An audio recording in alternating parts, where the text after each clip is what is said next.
এই কৃষ্ণা, দাঁড়াও দাঁড়াও, আগে রেডি হয়ে নি, তারপরে বলছি কোথায় যাচ্ছি। যাচ্ছি আমাদের বাপের বাড়ির কাছে একটা মেলাতে।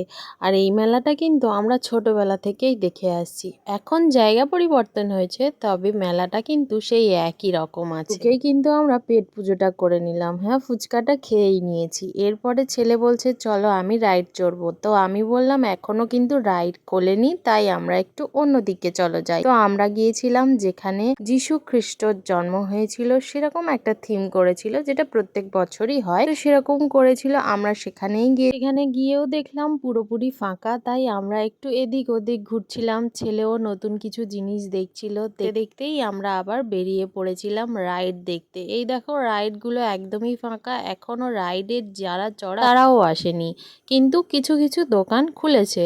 তো সেই মুহূর্তেই ও বায়না করে বসলো যে আমি বাবলস নেব। প্রথম বড়দিনের মেলায় গিয়ে ফাঁকা মাঠে গোল দিলাম। সত্যি বলতে এত ফাঁকা মেলা আমি কোনোদিনও দেখিনি। বেশ ভালোই লাগছিল, কারণ সব সময় ভিড় ঠেলে ঠেলেই মেলা দেখা হয়। এরপর এদিক ওদিক ঘুরতে ঘুরতেই রাজবীর বলল আমি ভুট্টা খাবো। আমি বললাম ঠিক আছে খাও, ও নিয়েও নিল। দেখলাম রাইডগুলো সব খুলে গেছে, তাই রাজবীর রাইড চড়ছিল আর লাইটও জ্বলে গেছে। একটু সন্ধে সন্ধে হয়ে গেছিল, তাই বাবা বলল চলো এবারে ঘরে যাওয়া যাক।